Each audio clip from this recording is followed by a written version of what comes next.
नमस्कार, news headquarter में आपका स्वागत है। मैं हूं विकास भदौरिया। अगले आधे घंटे हम आपको देश दुनिया की तमाम महत्वपूर्ण खबरें 1 मिनट के भीतर दिखाएंगे। तो चलिए पहली खबर की शुरुआत कर देते हैं। पहली खबर दिल्ली से है। प्रधानमंत्री नरेंद्र मोदी ने दिल्ली में विधानसभा चुनाव का बिगुल फूंक दिया है। उन्होंने दिल्ली वालों को करीब 4,500 करोड़ की परियोजनाओं की सौगात दी है। और इसी के साथ प्रधानमंत्री ने आम आदमी पार्टी की सरकार पर जमकर निशाना भी साधा।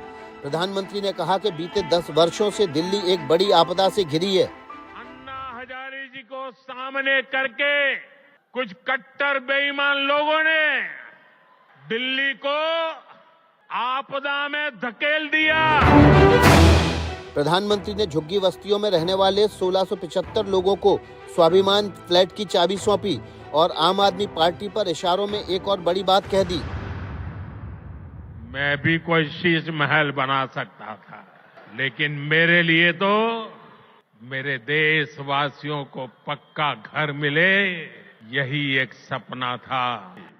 पीएम मोदी ने नौरोजी नगर में वर्ल्ड ट्रेड सेंटर का, सरोजनी नगर में सरकारी कर्मचारियों के लिए टाइप 2 क्वार्टर का और द्वारका में सीबीएसई के इंटीग्रेटेड ऑफिस कॉम्प्लेक्स का भी उद्घाटन किया। तो दिल्ली के दंगल में वार पलटवार का खेल जारी है। प्रधानमंत्री ने आम आदमी पार्टी को निशाना बनाया तो जवाब आम आदमी पार्टी के संयोजक अरविंद केजरीवाल ने भी दिया। उन्होंने प्रधानमंत्री के आपदा वाले बयान का जवाब बीजेपी को आपदा बताकर दिया। मैं प्रधानमंत्री जी से निवेदन करना चाहूँगा कि अपने अमित शाह जी को कहिए, अगर उनको थोड़ा सा समय सरकारें तोड़ने, जोड़ने, एमएलए खरीदने से समय मिल जाए तो थोड़ा सा समय दिल्ली की कानून व्यवस्था पे भी दे दें। प्रधानमंत्री मोदी की रैली के 1.5 घंटे बाद मीडिया के सामने आए अरविंद केजरीवाल ने आरोप लगाया कि बीजेपी के नेता गरीबों की झुग्गियां तोड़वा देंगे। प्रधानमंत्री जी वादा करके गए थे, मैं तुमको पक्के मकान दूंगा। 2030 के चुनाव में अगर इन लोगों को वोट दे दिया, 2030 के चुनाव के पहले दिल्ली की सारी झुग्गियां तोड़ देंगे।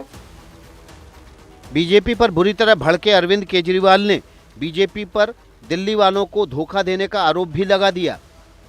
उन्होंने ये भी कहा कि बीजेपी के पास ना तो कोई चेहरा है और ना दिल्ली के लिए कोई एजेंडा है।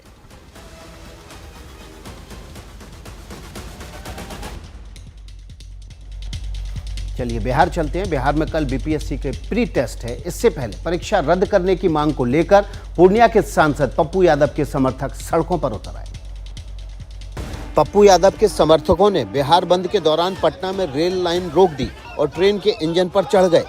छात्र आज आंदोलित हैं, भूखे प्यासे पटना के गर्दनी बाग में बैठे हुए हैं और सरकार के कानों तक आवाज नहीं जा रही है। रेल लाइन जाम किए जाने से कई रेलगाड़ियों की आवाजाही पर असर पड़ा।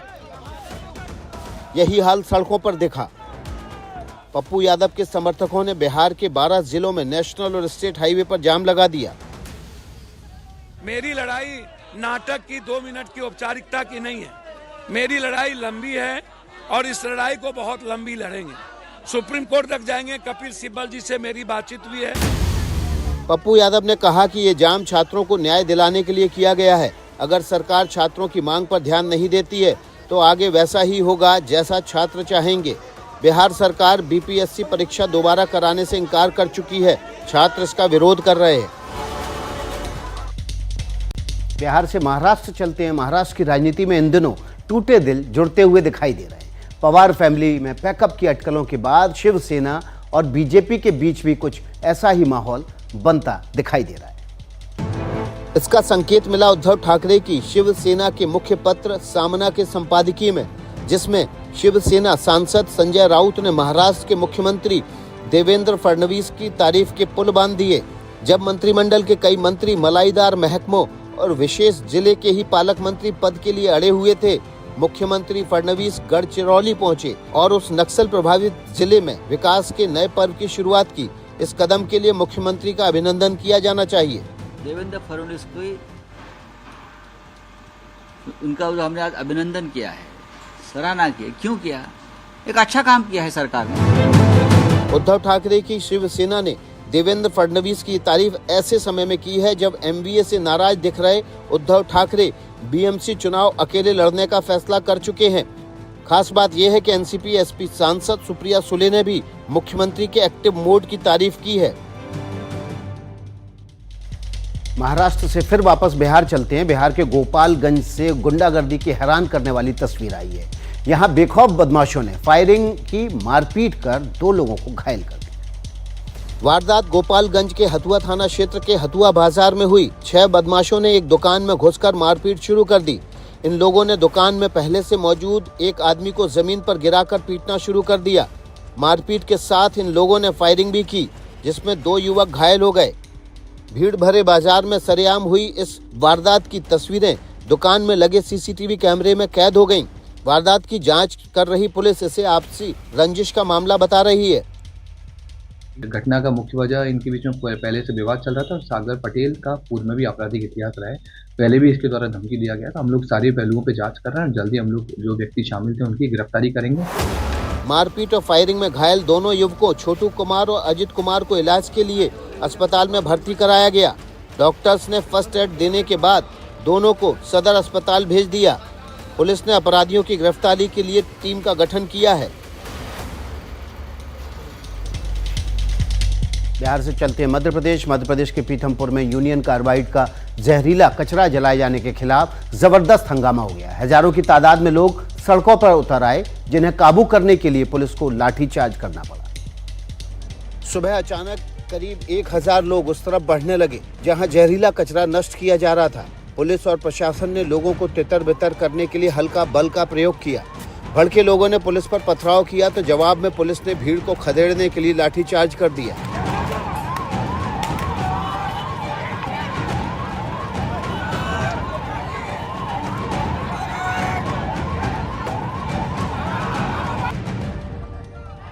इन सब के बीच दोपहर करीब 12 बजे महाराणा प्रताप बस स्टैंड के पास बनाए गए धरना स्थल के पास 2 लोगों ने खुद पर पेट्रोल डालकर आत्मदाह की कोशिश की। आसपास के लोगों ने आग बुझा दी, लेकिन दोनों बुरी तरह झुलस गए। भोपाल गैस त्रासदी के 40 साल बाद यूनियन कार्बाइड का जहरीला कचरा भोपाल से धार के पीथमपुर भेजा गया है।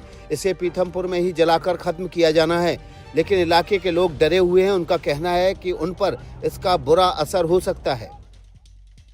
चलिए अब राजस्थान का रुख कर लेते हैं। राजस्थान के सरिस्का टाइगर रिजर्व से भागे बाघ को वन विभाग की टीम ने 4 दिन बाद दौड़ भाग के बाद आखिरकार काबू में कर लिया। वन विभाग ने इस बाघ को अलवर के रेणी इलाके में ट्रैंकुलाइज किया।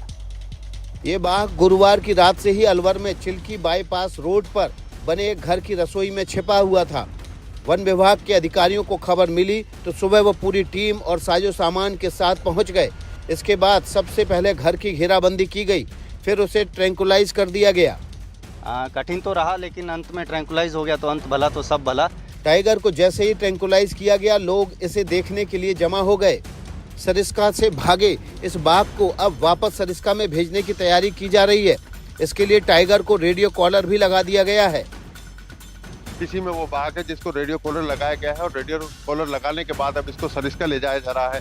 और सरिस्का ले जाने के बाद तो पूरी तरह से जो यहाँ पर टीम है वो इस बात को जजमेंट कर रही है कि लगातार वो किस तरह का मूवमेंट करेगा। इस टाइगर के रेस्क्यू होने की खबर से इलाके के लोगों ने राहत की सांस ली है, क्योंकि अलवर पहुंचने से पहले ये दौसा में 3 लोगों को घायल कर चुका था।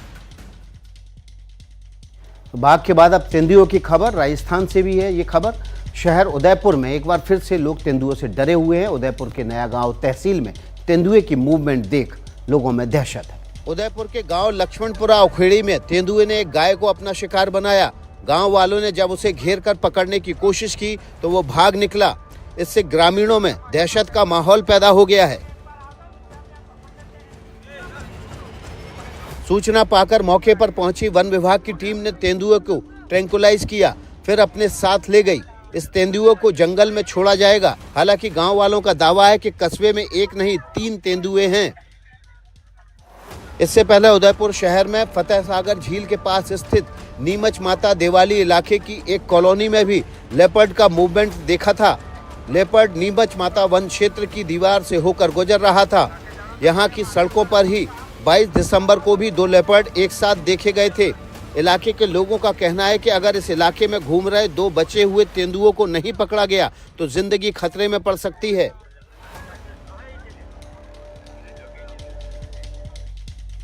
राजस्थान से चलते हैं उत्तर प्रदेश, संभल की बात कर लेते हैं। हिंसा के बाद विवादों में घिरे समाजवादी पार्टी के सांसद जियाउर रहमान बर्क को इलाहाबाद हाईकोर्ट ने बड़ा झटका दे दिया है। अदालत ने फिलहाल बर्क की गिरफ्तारी पर तो रोक लगा दी है, लेकिन उनके खिलाफ दर्ज एफआईआर रद्द करने से इनकार कर दिया।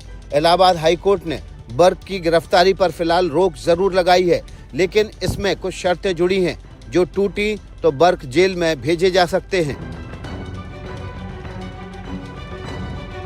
इलाहाबाद हाईकोर्ट ने कहा है कि जियाउर रहमान बर्क को पुलिस की जांच में सहयोग करना होगा।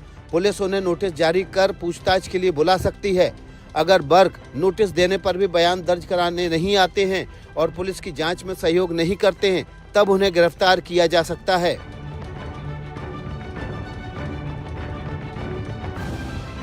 संभल पुलिस ने 24 नवंबर को शाही मस्जिद के सर्वे के दौरान हुई हिंसा में समाजवादी पार्टी के लोकल सांसद बर्क को भी आरोपी बनाया था और उनके खिलाफ कई धाराओं में केस दर्ज किया गया था। बर्क इन्हीं मामलों को खारिज करने के लिए इलाहाबाद हाईकोर्ट पहुंचे थे।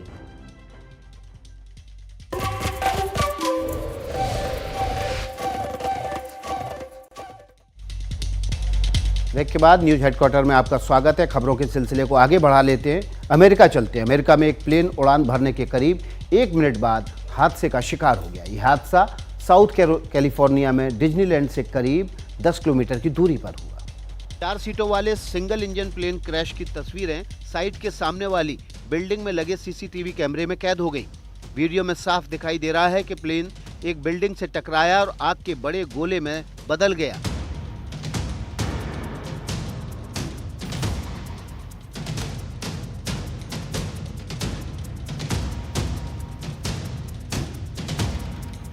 साउथ कैलिफोर्निया के फुलटन म्युनिसिपल एयरपोर्ट के पास हुए इस प्लेन हादसे में 2 लोगों की मौत हो गई और 18 लोग घायल हो गए।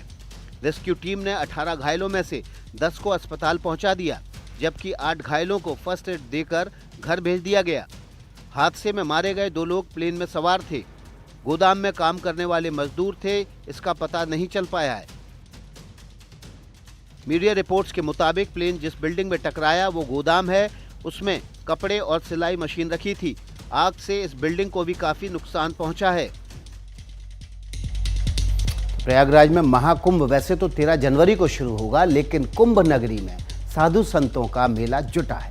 इसमें तरह तरह के साधु हैं। ऐसे ही एक साधु हैं जिन्हें लोग चाबी वाले बाबा के नाम से पुकारते हैं। ये नाम इन्हें यूं ही नहीं मिला है। बाबा का दावा है कि उनके पास 1-2 नहीं, हर तरह की चाबियां हैं। बाबा के पास राम नाम की चाबी, लकड़ी की चाबी और स्टील की भी चाबी है। कोई चाबी बड़ी है तो कोई छोटी। बाबा का दावा है कि उनकी चाबियां हर उलझे सवाल का जवाब 7 तालों से खोज कर निकाल सकती हैं। बस सर्वे भवन्तु सुखिनः परवे संतु निरामया के द्वार खोलती है। वर्तमान में जिस बात की लोग कल्पना करते हैं, बात करते हैं, राम राज्य की बात करते हैं। हम राम राज्य के लिए राम आए हैं, अब राम राज्य भी आना है। चाबी वाले बाबा हर विषय पर बात करते हैं, संविधान की कथा भी सुनाते हैं और कहते हैं कि जिस तरह स्कूलों में बच्चों को मुफ्त किताबें दी जाती हैं, उसी तरह उन्हें संविधान की किताब भी मुफ्त दी जानी चाहिए। बाबा भले ही पढ़े लिखे नहीं हैं, लेकिन संविधान की बातें कर लोगों को उनका अधिकार और संविधान की भावना समझाने की कोशिश करते हैं।